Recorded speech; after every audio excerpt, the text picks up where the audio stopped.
Good morning, everybody. Welcome to the e-commerce club. I'd like to welcome everybody here today to our streaming for the first time on selling and fulfilling 1,000 plus orders a day.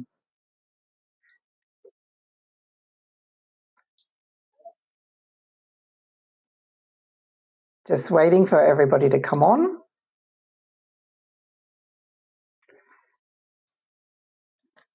And I'm going to introduce people one at a time now. I'm going to introduce Jamie for you from Jamie's from from Bold Unique. Hi, Jamie. Jamie McDonough from Bold Unique. Introducing Jamie. He's had great success on Amazon. Then I'd like to introduce Ian Barber from Jamison. Hi, Jamison Brothers, which is Hi everyone, how are you big, getting on? big potato fan. All right. And then I'd like to introduce Graham Harrowell, who's from Dimensions, Good which is morning. a fulfillment company. Welcome, Graham, Jamie, and Ian. Nice to see you. So now we're going to get on with after the introductions, I'm going to go on and let you start off and introduce yourself. I believe we're going to start with Jamie. Just like to introduce yourself about selling and fulfilling 1,000 orders a day and how you're going to go about this. We'd like a few questions. I'll ask them all at once and then I'll leave you to it for a while. We'd like to find out, Jamie, how can you tell us about your Amazon seller journey? What sort of volumes are you doing at your peak? How was the percentage of sales split in the UK, the EU, US, and the rest of the world? And how do you handle fulfillment and tax across the regions? And how do you go about researching your new products, Jamie? Over to you. Hi guys. So my seller journey, I started selling on Amazon, I think in 2012. So I was one of the earlier adopters of selling on Amazon. And we started off reselling other brands. So that entailed buying from stockists and then reselling the SKUs on Amazon. Uh, as things moved on, we got into private label in around 2016 and developed our first brand called Benjamin Bernard, which was a beard oil brand. We soon became the number one best selling men's beard oil brand in European Amazon. And we were one of the top three in the UK. That went well for a few years. And then we started a brand called Bold Unique in around 2018, which was a hair care brand. We sold in the UK, United States, all of Europe, Canada. So that was great fun. We grew that from 2019 to 2020, late 2021, and sold that to a private equity group. And then worked on that for the last few years as a consultant. So that's been good fun. Our sales were split, or what volumes we were doing at our peak. I would think our biggest selling day was around about 20,000 units in a day, is what we sold online. And then in our warehouse, I think our sort of maximum we managed to put out in a day was 15,000 units. So that was a lot. We had probably 20,000 staff working in those days doing fulfillment of all of the same products. So it was very sort of conveyor belt idea. So that was one. I think that was an Amazon Prime day. I think we did 20,000 units in one day. But on average, we sold around about 1,000,000 units a year. So around about 3,000 units a day was our sort of level that we were managing to put out for Bold Unique. So that was sales coming from all different avenues through. Most of the sales were on Amazon, where we were driving traffic from Amazon ads. We were driving traffic from TikTok ads, Spark ads, Facebook ads, Instagram ads, blog posts, emails. So we had a full sort of ecosphere of traffic coming in and capturing the demand on Amazon. Our sales were towards the latter stages. We focused heavily on the US just because of the size of the market, because of the size of the audience available on social media channels. So our Facebook marketing content and reach was way higher. The US dollar was obviously very strong as well, so we Mhm. focused more on the dollar to convert into pounds, and we were able to achieve higher price points in the US. So in the UK, we were maybe able to sell for £20, but in the US, we were able to sell for $30, which was £24, and there was no VAT either, which kind of leads on to one of your next questions. So the margins in the US were much higher, and we were shipping containers from the UK directly to Amazon fulfillment centers in the US, probably sending 3 or 4 of them a month from our warehouse in Glasgow. So the sales split was around about 75% US, 10% UK, probably about 10% Europe, and then the remainder rest of the world. Okay. So we had a lot of different languages, um, different customers, different prices, different taxes. It was a lot of work, and we did spend quite a lot of money on legals, consultants, tax consultants, um, and then there was the case in the US around about 2019 where sales tax cross border was made mandatory regardless of Yeah.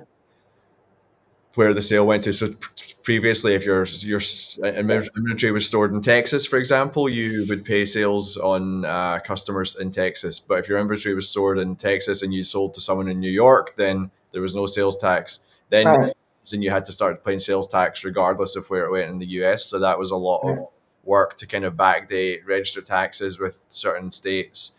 But then Amazon facilitated it and collected all the money for you and distributed it. So Okay. And just quickly, how did you go about researching your new products as well, Jamie, before we go we into weren't like Ian? one of the traditional people who downloaded Jungle Scout or Helium 10 and just looked at trending search data. We kind of took the opinion that Hmm. the marketplace was too competitive for that. So we looked at products which we thought were very popular, didn't have the best competition, or maybe the competitions weren't specialized at Amazon.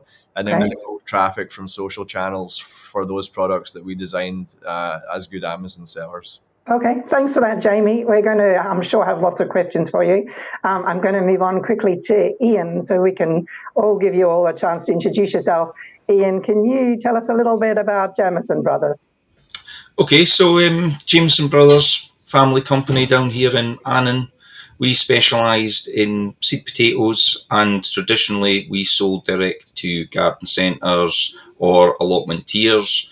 We basically stumbled across the idea of selling direct to the public about 2005, roughly, and everything's just escalated from there. We went on the Amazon journey, we've been on an eBay journey, we've done everything, and we just constantly keep growing and adapting to whatever is thrown in front of us. This year, the weather is abysmal.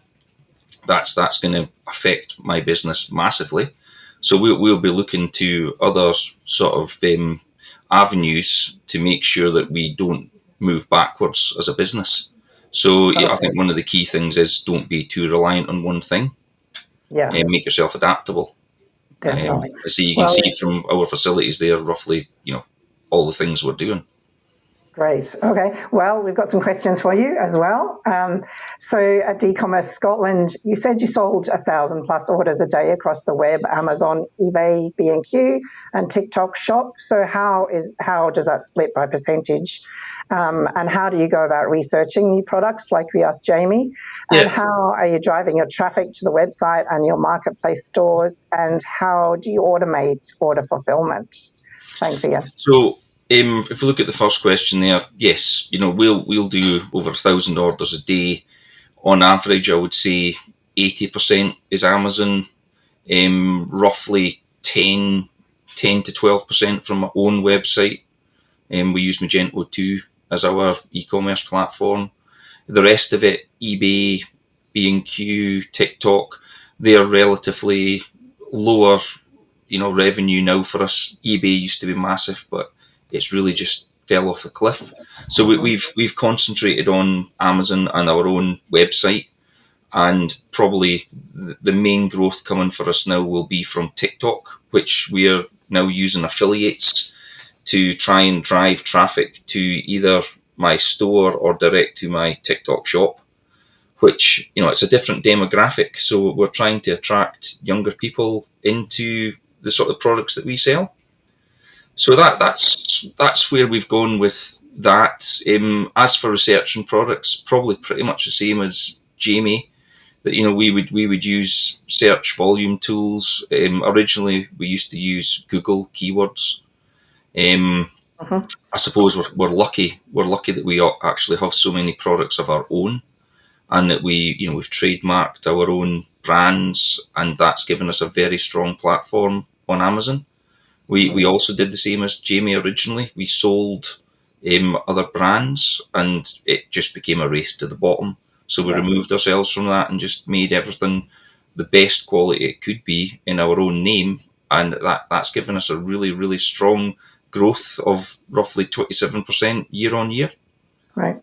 So it's a very good place that we're in just now. As for driving traffic to my website or marketplaces, that's mostly controlled by Google Ads. We do pay per click on Amazon. Um, we've tried all sorts of different ways to control it. A manual method, automated methods. You've got to probably do a bit of both.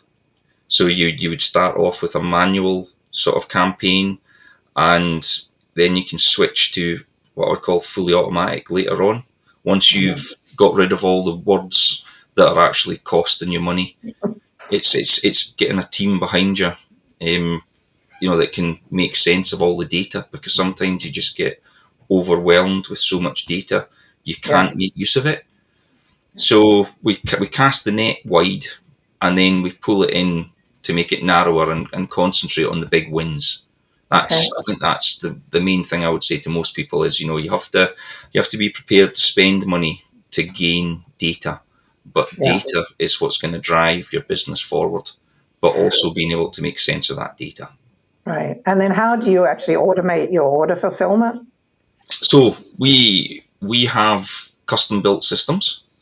We use a sort of batch picking program, where all of the customers that order a certain product will be put into a single batch. We then go and pick that batch, and it's very, very efficient. One man can pick maybe 30 or 40 orders in a couple of minutes, Right. because he doesn't have to go back and forward, back and forward, back and forward. Now, look, this has not just happened overnight. This has been sort of 5 years work to sort of get everything running together. We had to re-platform from Magento 1 to Magento 2, so a Yeah. lot of the things had to be restarted. But in general, it works very, very well. You probably saw in the video there, we have the ability to make boxes on demand for products.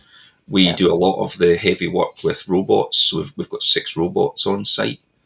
We only have to have 7 people in the warehouse to pick and actually pack, over 1,000 orders a day.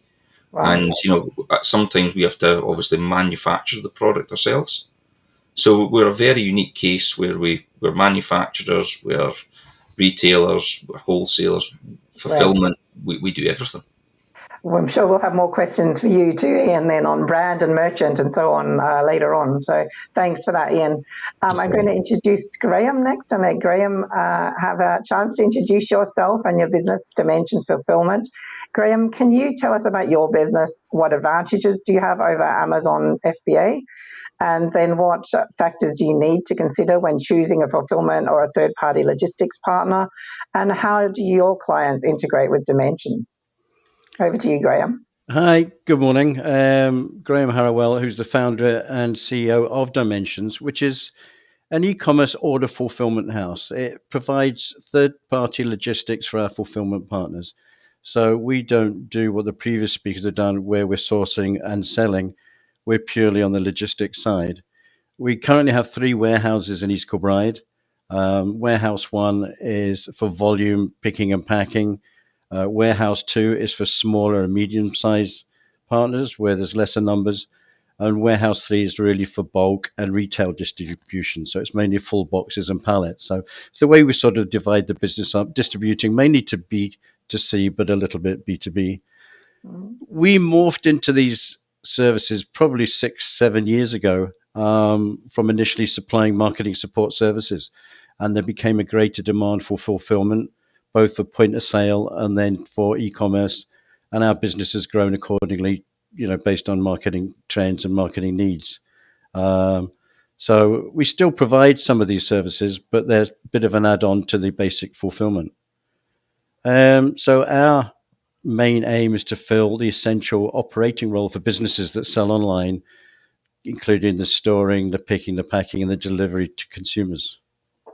These services are supported by sophisticated warehouse management software, which in our case is Access MintSoft. We changed about 2.5 years ago and found it a much better product. It's developed in the UK, a much better access to the staff.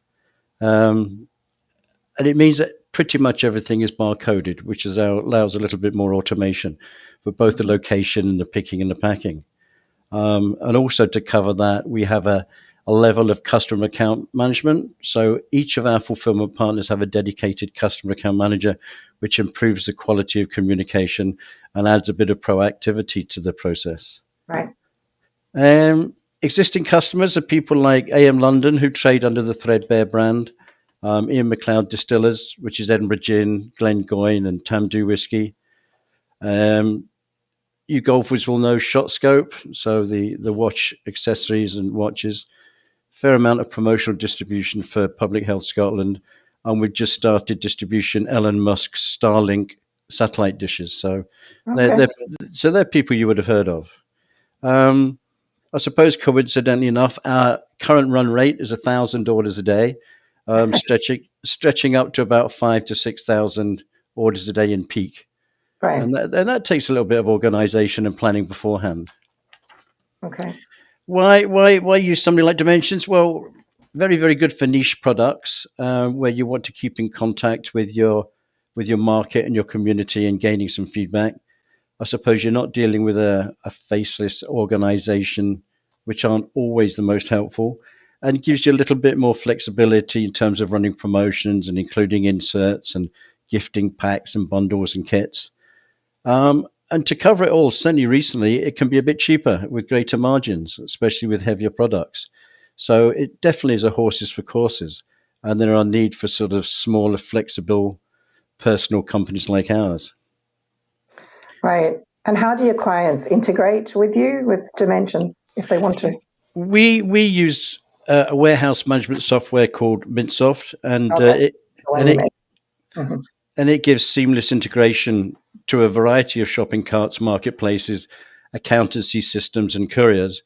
So it has an API, EDI connectivity, which empowers, I suppose, our clients to make direct integrations, whatever their business needs are. It's very flexible. The most popular of our clients is Shopify, but the system has 100 pre-built integrations and can deal with the big players such as Amazon and eBay. So that's for the integration, but people have access to the system where they can look at current status of stock and orders, and even individually put orders on the system or via a spreadsheet. Right. That's great. Thanks for that, Graham. We're going to jump into some questions between the panelists because I'm sure you've got questions for each other. One of the things I think that was mentioned earlier, if I bring back in Jamie McDonough and Ian Barber, and thanks, guys. Well done for the introductions. I just wanted to find out a bit more because I think now one of you, I think was it Ian, you mentioned something about brand versus merchant and that making a difference to your fulfillment. The way that, yours is all individual stuff as well, and the margins are lower, I believe, if you're a merchant. Can you tell us a bit more about that? And if the others have any comments on that? Yeah, when we went into Amazon Seller Fulfilled Prime, we just found that it was much easier for us. We were better set up for it because we've got the robots. We are able to label the products and put the delivery label on at the same time and have the robot do all the hard work. Right. So we do use FBA, but it's mainly for smaller items, because we are actually more cost effective doing it ourselves here. Um, we never got as far as looking at a 3PL purely because we've got so much space here. We're basically our own 3PL, and we can ship products, for other customers as and when needed. But we concentrate roughly 95% just on our own brand. Right. Okay. And Jamie, what about you? With is it all your own brand that you're sending through Amazon, and you're sending through other channels as well? Yeah, everything that we sold was our own brand. So products that we designed, developed, had manufactured, uh, designed the packaging, the boxes, all the codes, barcodes, everything like that. So we pre-printed all of the Amazon FN SKUs, which is the Amazon's barcode Yeah. terminology, onto all of our packaging. So we would have a Canadian one, we would have a European one, and a US one. They were all different. So we would get our box printers to actually print these directly onto their packages, so that when they went into the Amazon 3PLs, everything was scanned and split straight away. So there was no Right. additional work. When we did a new launch, we would probably do a sort of hybrid one, and we would label them individually in our warehouse. But as things got bigger, we were ordering, 20, 30, 40,000 units of a SKU, we would make sure everything was printed and seamless.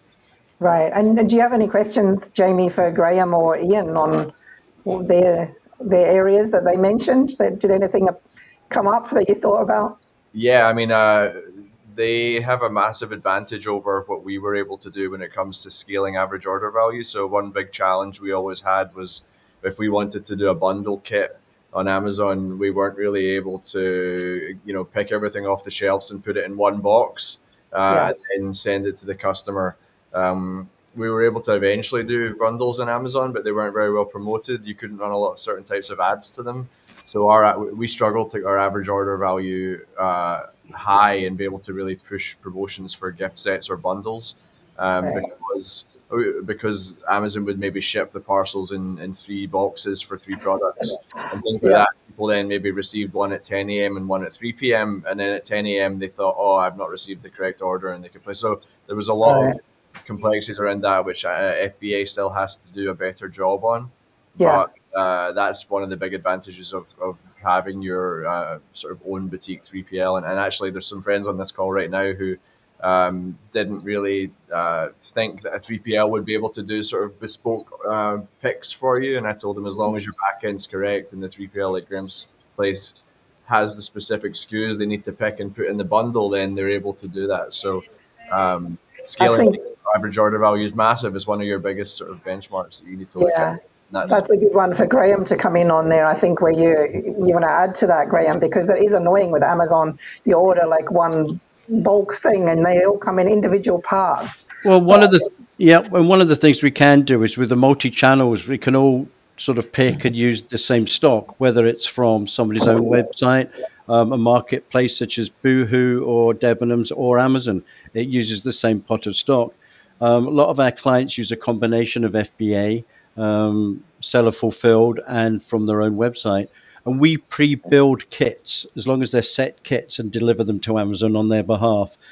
The bundling tends to be done by ourselves. It'll be done on the Seller Fulfill Prime, and we have programs, if you like, within Shopify and Mintsoft that it produces a bundle. And bundle is really a kit which is picked and packed at the point of packing, whereas a kit is something which has been pre-packed, and that's the part that's very easy to put into Amazon. So they're getting a set box with a single SKU, and it consists of multiple products. So right. And we're able to did have you, a wide range. yeah, did you have any questions for Jamie or Ian, Graham? Not that I can think of at the moment. Just it's something I've always wanted to do is to sort of fulfill our own product, if you like. But you get stuck growing and working on your own channel in terms of doing it for others. And Exactly. it's quite nichey, and it's a little bit nichey. And what is good is that you get some clients who've got really high volume, in which case they might want to use something like Amazon and create an awareness. But if you want to start running promotions and offers and add inserts and things like that, that's where the flexibility approach. Yeah. Yeah, and I guess for you, Ian, it's a bit different with potatoes. Trying to get fresh potatoes to somebody to package in soft bags versus boxes and things immediately would be tricky. Yeah, that was one of the main hurdles we had to overcome. Was that we were set up to deliver products to a shop, not to individual customers. Yeah, And I see that's why we invested in new technology and different systems. And we have overcome that. And I mean, you know, I've always wondered what it'd be like to just run a 3PL and not have basically the hassle of having to make your own products. Speak to 20 different suppliers to get all the pieces to come together so that we can manufacture. I think everybody that's on here just now has done different parts that we all wonder how it would work. If we were in another role, hmm would it be easier? Would Jamie still have been doing what he was doing if he was in a 3PL situation, or yeah. how would it have evolved? True, that's true. Well, I've got some more questions for you that we're going to jump along to those. These have been sent in from people before the event. Jamie, we will go to you next probably. How do you sell to the EU and the US and handle tax and returns for that? Yeah, so in the UK, we just file our own VAT returns, obviously. In the EU, Amazon now have a marketplace facilitator, so they collect the taxes for you and remit them to the the countries themselves, so France, Spain, Italy, Germany. Um, Before that, we had to use a VAT specialist, so we would file monthly returns in France, Germany, Spain, Italy, Yeah, Czech Republic, Poland, and that was a lot of work. We also had to do a lot of back taxes to the EU and then claim mag money from HMRC. So I'm glad that if anyone's starting their seller journey today, they don't have to deal with that anymore, because we had a lot of time and money spent on becoming compliant. Um, yeah. in Well, the because it can be about £300 per country, I think, last time I looked, which was a couple of years ago. Yeah, Yeah, we were probably spending 2 or 3 grand a month just on yeah, filings and legals. So it wasn't, yeah, that's not nice at all. Nobody wants that as a cost in their bottom line. And then in United States, Amazon facilitate everything for you now, and then the same as Canada. So it's much easier for sellers to become compliant and not have to worry about receiving that dreaded letter through the door from yeah. California Department of Tax Collection, which used to happen a lot. Right. Okay. What about, I'm going to jump just back across to Ian, for yourself to send stuff to the EU and the US. How do you handle it? Is it similar? So I'm in the unfortunate position at the moment where some of my products are not allowed to leave Great Britain because of passport difficulties with Brexit. Same with the US. I'm not allowed to send them there. Okay. So our plan is to sort of do things a wee bit different. That instead of manufacturing and producing the products here in GB, we've actually got partners within Europe and the US where Right. we can get this similar products made with our brand on, and then Mhm. send them directly into Amazon or have them fulfilled from our website from fulfillment centres in the EU or the US. Wherever it may be, the key thing to us is controlling our brand, and then we can work with partners to do it that way. So slightly different from Jamie. Okay. Graham, I want to jump across to you then on that one on shipping and courier selection for your clients. How do you tell whether you're going to, whether it's seller fulfilled prime or what to use, or is it something that clients just tell you what they want to use? We have a range of contracted couriers, whether it's for next day, 2 day, whether it's for mainland or out of area, island.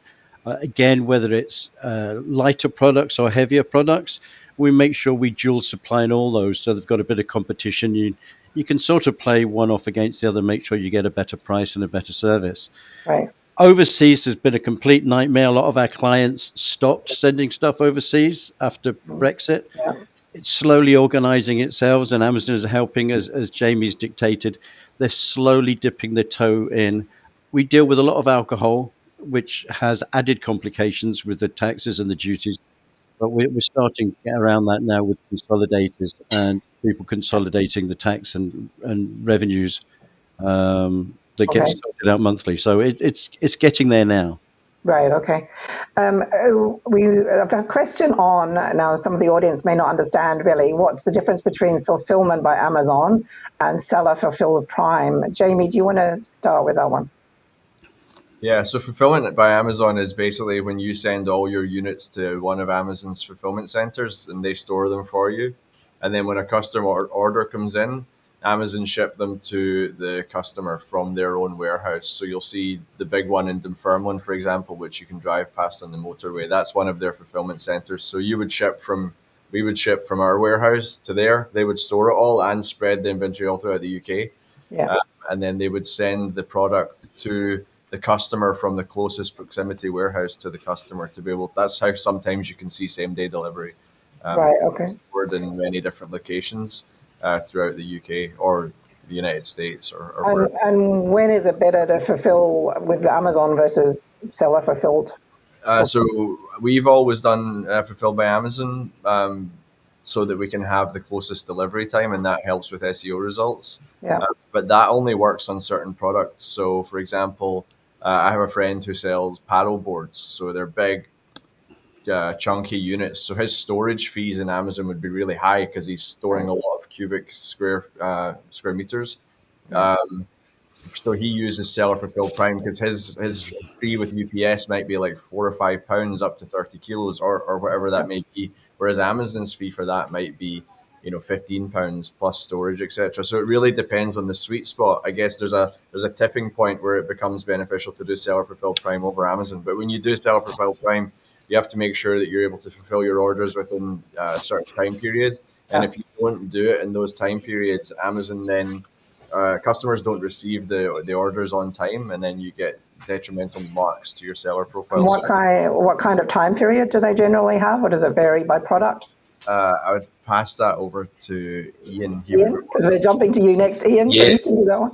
look, basically you've to send it the next day or the same day. So I mean, if I got an order after 3 o'clock today, I have to dispatch it tomorrow. But anything that comes in today before 3 o'clock must go today, and you must use a 24-hour delivery service. So that makes it, I used to find that difficult with personalized product. It's really difficult to do that. So what about yourself? How do you decide then which ones you're going to do for fulfillment, Ian, and which ones through Amazon fulfillment? Well, at the moment we've got that predetermined that we've made the choice of certain products where it's not worth our staff picking, we'll just say, a little packet of seeds that's 20 grams. It's actually cheaper and better to have Amazon doing that for you 7 days a week, 24 hours a day. Yeah. So we've predetermined that. Where we pick up the sort of bonus is basically the same as what Jamie said. We've got very big, heavy, cumbersome items, and we can handle that very easily here, and it's more cost effective. So I think it's about understanding the benefits of an FBA system for um, high volumes of very light items is the sort of key for FBA. Yeah. If it's a very low cost unit and very heavy, I would say don't do it.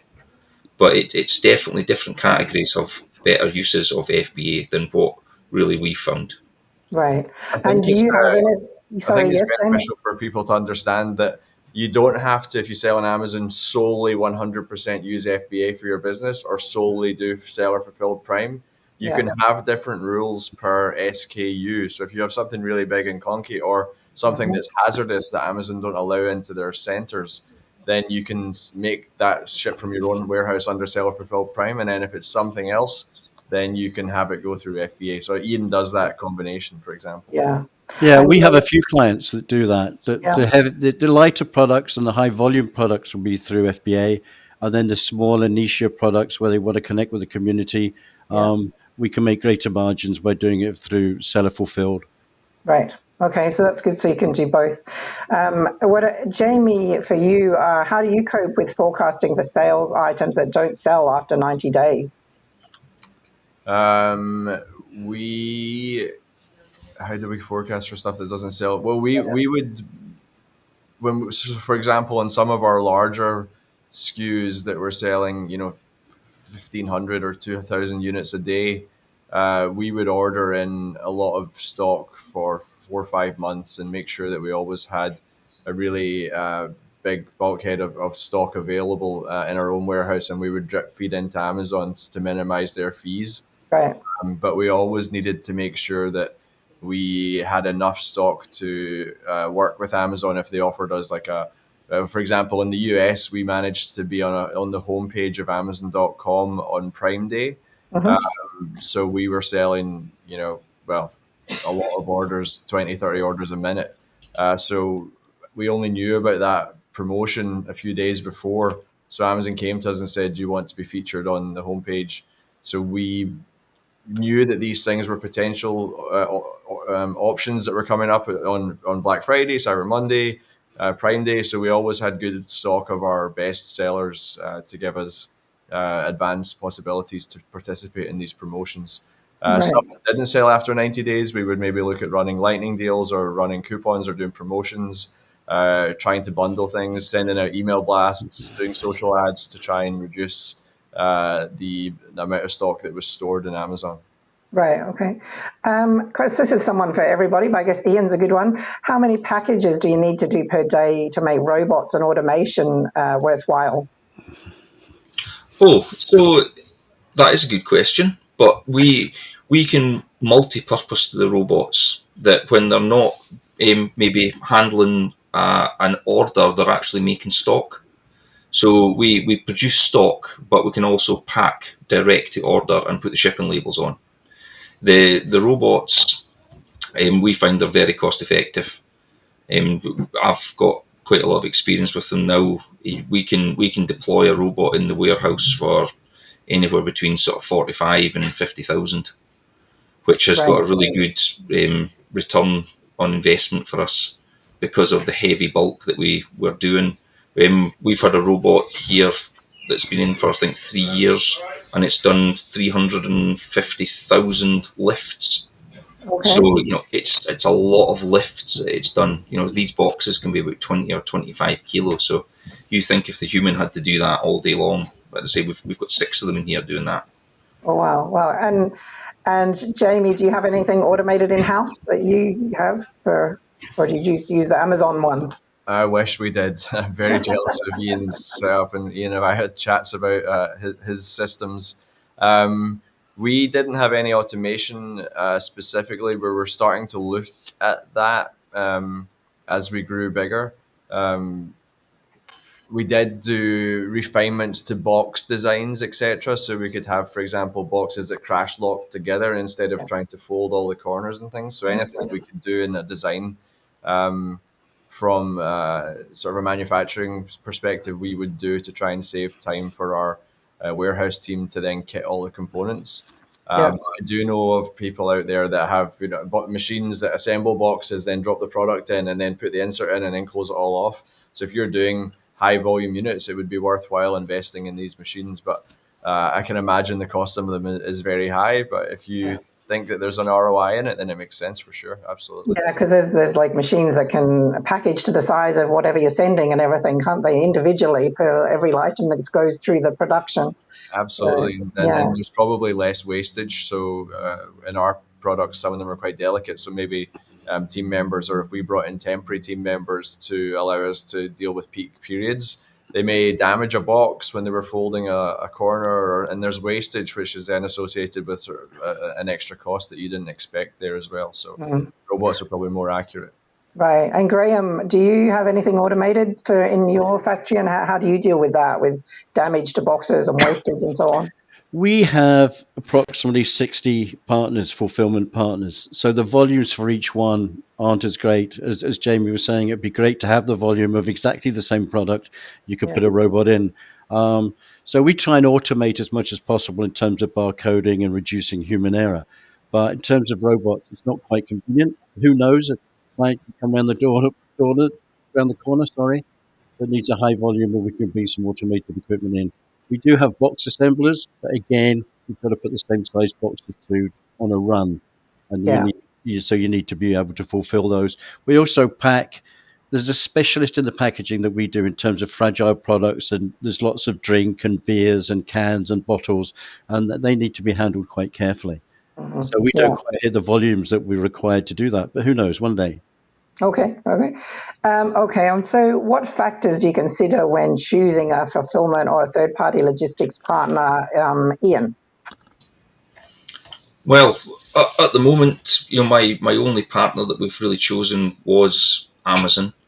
As I say, I'm just in this very unique position where I wouldn't really be reliant on a 3PL. Yeah. There might be an opportunity in the future where if I want to maybe increase my SKUs, that it would make sense to send some to a 3PL. That if they could offer 7 days a week, 24 hours a day like Amazon, I would be interested in that. But at the moment, we are 6 days a week here, and it works very well. We run at capacity. We've two double decked Arctics a day come in from DPD to take away the products. We've a Royal Mail lorry. We use another courier called APC. So again, we're I would call ourselves a mini 3PL.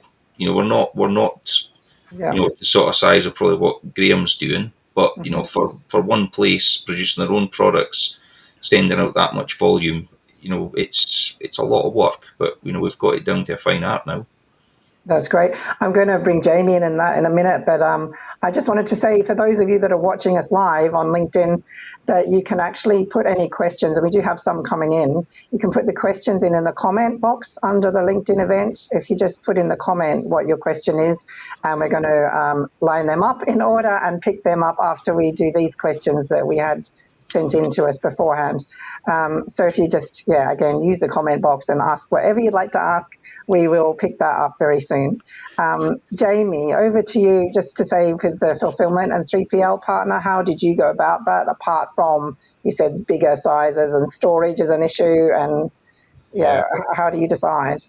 Yeah, we always had our own warehouse. So we started off in 2012 with a loft, and then we moved to a 2,000 square foot warehouse. Then we moved to a 4,000 square foot warehouse. Then we moved to a 12,000 square foot warehouse. So we were storing probably around about 600 pallets a day, and had around about 20 warehouse staff at sort of our peak, picking and packing all of our orders to then send out to Amazon. Yeah. Um, at time so we were we did our own internal warehousing, and then also used Amazon for the actual shipping to end consumers. Mm. We used, when we had busy periods, we used as like during COVID, for example, when we were really scaling, we used external partners. So we used a 3PL. I wouldn't really call them a 3PL. They were more of a sort of kitting company in Hillington, to be able to put together 10 or 20, 30,000 of our products, product in box, closed over, sealed up, put insert in, etc., to allow us to have that overspill. So for that, there wasn't really the sort of selection process of who's got the best couriers, who's got the best prices, who's got the best capacity a day for picking and packing. Ours was really just same product, 10, 20, 30,000, and then send them back to us around the corner. So we've never really gone down the road of requiring a fulfillment company like Graham's, just due to our model and then our own internal capabilities. Right, okay. And then, so the next question I have then, what website software do you use to integrate with any fulfillment partners? Graham, you might be a good one because you're a fulfillment company. Just to explain what kind people use. Just to go back a little bit as well to say, why do people choose a fulfillment house? The fact that we are one. It's very much, I think you've got to visit the place and check that you're happy, it looks neat and tidy and organized, and sort of have a look at the track record and who they've been working with and for how long. You've got to ensure the scalability and growth. You don't want to throw your goods into a place and suddenly get busy and it can't handle it. So you've got to make sure it's a bit of future proofing have been fed in. And then you want to make sure you've got the right software in terms of report and monitoring the progress. But people still buy from people, so you've got to make sure you're happy with the people, you get on with the people, and there's a certain amount of trust and openness in. Pricing does come into it, but I think you generally see that fulfillment houses are not too dissimilar in terms of prices. So I Yeah, don't think that's always the number one factor. You got to look at intangibles. yeah. But I suppose the thing that we think we try to offer is peace of mind. Okay. That people don't worrying every day about, is something getting there, is something getting damaged, is it being looked after. You want people to go home on an evening on a Friday night thinking that this vital part of their operations is being catered for properly. And what does pricing look like for you, Graham, or does it vary in lots of situations? The variation side of it is really just in the goods in, the picking, packing, and delivery. Right, that's the variable based on the volumes and the quantity. The part of that varies the most is the fulfillment, whether you're packing a packet of seeds, or you're packing a bottle of whiskey, or you're packing a mini fridge. Yeah. That's the bit which changes. You have fixed cost, which is storage, some sort of account management, and some sort of maintenance fee on the software. That's basically the way you've got a fixed cost, and you've got the variable cost depending on the number of orders. Okay.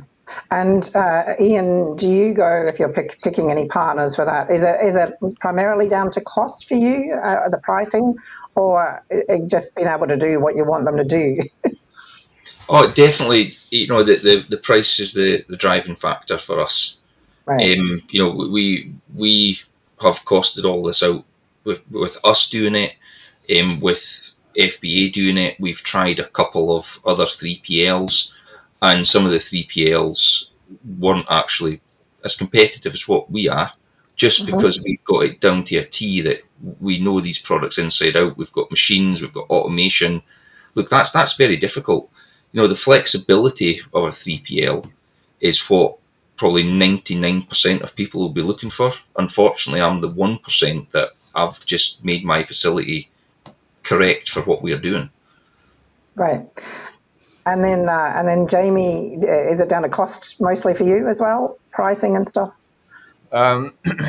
For us, like once you have your warehouse and you grow and you have many warehouse staff, there's a connection and a bond, and then there's a great team that you work with. So we never really moved to fulfillment company. Right. We were always developing new products using different suppliers. So for us, it was, we were shipping liquids. So for us, it was really important to maintain integrity and quality of our products. So I did personally like the fact that I could see every component product that come through our door. I could see the printing of the quality of the box printing from many different batches. I make sure purple was the exact hex code we wanted. So Yeah. we had, because we were developing our own brand and we we're using lots of different suppliers, we did have, as like anybody would have, quality challenges. So Yeah. having it in-house allowed us to be able to refine and look at these challenges we had with our products, and maybe like tape over an extra lid or something to allow us to really make sure that the customers receive the best product possible. Now, once you get to a certain level and you refined your supply chain so that your product is bulletproof, then of course you can hand it off. It really depends what you sell. Like if you send just a biro pen, there's not really much can go wrong with it from your supplier. But for us, where you had 7 or 8 different components from 7 or 8 different suppliers, we wanted to make sure that everything was perfect before it went to the customers. Because with Amazon, you can't talk to the customer really. If they Yeah. receive something full of scratches or some bad printing, they may think it's a fake or something, and then the last thing you want is reviews leading to that. So once your supply chain process is really refined as a sort of private label manufacturer, that was when we were then happy to hand it off to the third party people, which I mentioned were required. Right. That's great feedback. Thanks, Jamie. So I'm going to jump to the questions from the audience. We have one from Victoria Locking. With a high volume of orders, cross borders, and the likelihood of customer inquiries and issues increases, how do merchants ensure that they keep a handle on this? What tools do they use, and how do you ensure that you maintain good customer support and service and create great customer experiences in bulk? Graham, do you want to come in there first because it's your shot? Most of our clients like to deal with that themselves. They're early stage adopters, even startups, and they want to see what sort of issues are happening. We have a service desk. It tends to be, where's my product? Why hasn't it arrived? What's the courier doing with it? And we'll help them on that front. When it comes to quality of the products and issues, then our clients tend to deal with that themselves. We do have a mini call center that we can handle some of that. At the moment, they like to do it themselves and see what the issues are. Okay, and Ian? Yeah, well, what I would say is probably 90% are the where's my parcel? That then involves contacting the courier. This is one problem we actually have that we're trying to solve at the moment, is getting the images directly from DPD to the customer. Yeah. Because when it goes through Amazon, that's not being passed back. So that's a wee problem that we have. The other 10%, they would come in as maybe a negative that something's been damaged, something's not correct, or I need to know more information about this product. Some of those negatives, we try and turn them into a positive, that we maybe try and improve the packaging, or we improve the product or the instructions. So you can actually learn from customer interaction. At the Exactly. moment, it's done in house. We are looking at expanding into a call center, and the call center will also give us access 24/7 to AI chatbots. Yeah. Those AI chatbots, they will be accessible here on a Monday. So my staff, Monday to Friday, will be able to see whatever's happened at the weekend or at out of hours any night. And if we've got call agents that are handling things for us as well, that'll all be relayed to us through a CRM. Right. So we are just really taking the first steps into making this a much more automated process. There's lots of different companies. I wouldn't want to say one company over another, because I think for each person there'll be an individual choice about what preference they have from which supplier. Yeah. Yeah, but you're right about the customer service. I know Gorgias at the conference were talking about their system of trying to make the chatbots as useful as possible with preempting questions from customers, because often it is delivery questions that takes a lot of the time off. So that's a good point, Ian. Jamie, to answer the same question, do you have anything to add? Yeah, we used a we used Zendesk, which was obviously most people should be familiar with, so that we had what they call macros set up for standard replies. So it would do hi, and then it would know first name, and it would give an order information. So we had a team in the Philippines which would work sort of at peak. We had two members over there working and covering about 24 hours a day, 20 hours a day, across Europe and the US to allow fast replies to customers. And they, over time, built up a really good knowledge database of kind of questions customers would ask. We were selling hair care products, so lots of people had quite specific questions on how to use the product. And as time went on and new questions came in, we would refine our questions, our database, to what kind of common questions would come. But I mean, we got one. I think your products are vegan. Do monkeys pick the coconuts for your coconut oil? Like the Philippines, customer service agents had to kind of come back to the main team and ask the question on that. So you're always going to get something that is challenging. I'm going to post an article in the chat for everyone to look at. But there's a great article on how Klarna have started using AI. Right. So people watching could have a read at that, and I think Thank you. they've managed to really trim down the number of customer service agents they have. So I think that's kind of where Gorgeous and Zendesk are going Yeah. to end up going to for smaller sellers. Exactly. It just takes away so much hassle, but it's important to have a personal touch to it. As you say, with certain questions that come in, you need to be able to pick them up. Exactly. So, yeah, great. We've got another question that's come in. Have you changed your packaging as a result of carbon footprint green issues?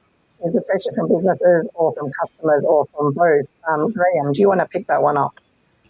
We recycle everything we use. We have a local partner here for disposing, and we reuse our cardboard. We shred it, use it for void fill, Yeah. and we make sure all the plastic and everything is recycled. So we have quite a sophisticated green plan, if you like, using local suppliers and local collectors to dispose of the stuff. So our partners can be rest assured that it's at the top of our agenda when we're looking at it. And we've had to go back to partners and recommend better envelopes, better boxes, recycled bags, that type of stuff. And they're on the ride with us as well, because they're looking for the same long-term solution. Right. What about you, Ian? Have you changed your packaging for the green issues? Yes, we have. we introduced packaging that was, well, the plastic would contain 30% recycled content, which avoids the plastic tax.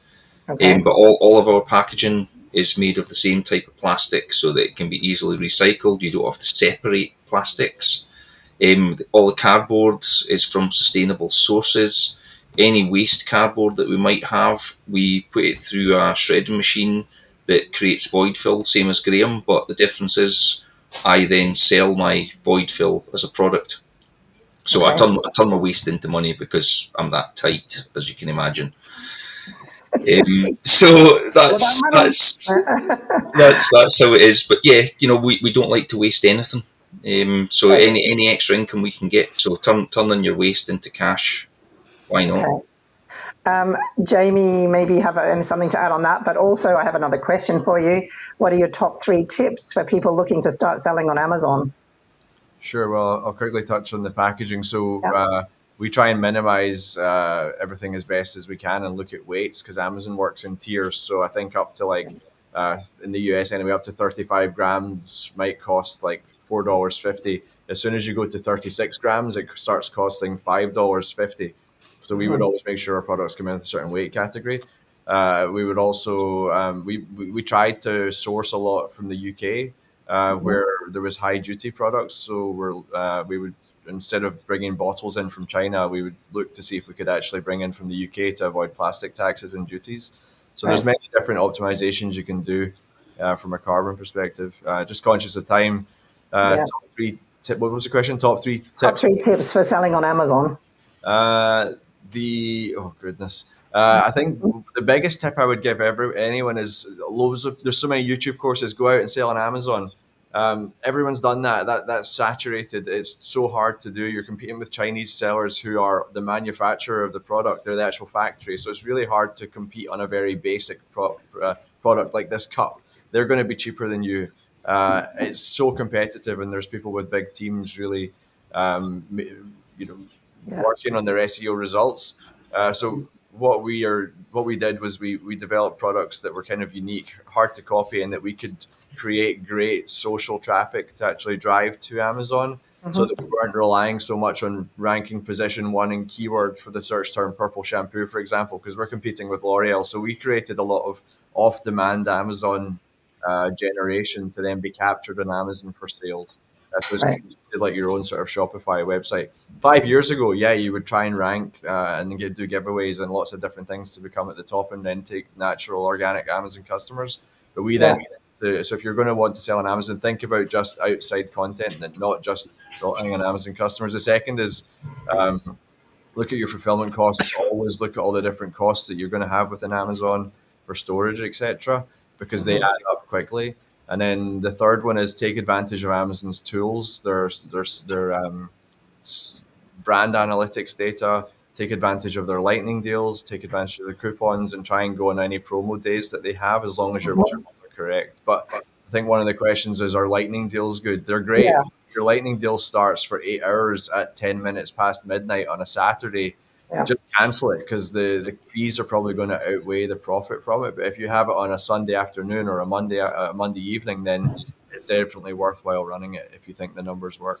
Okay, that's great. Thank you very much, Jamie, Graham, and Ian. Thank you for your input, and thank you for coming and participating today and giving us some great answers to these questions. So I'm just going to jump on to what is happening next, to the next event, which is going to be in June.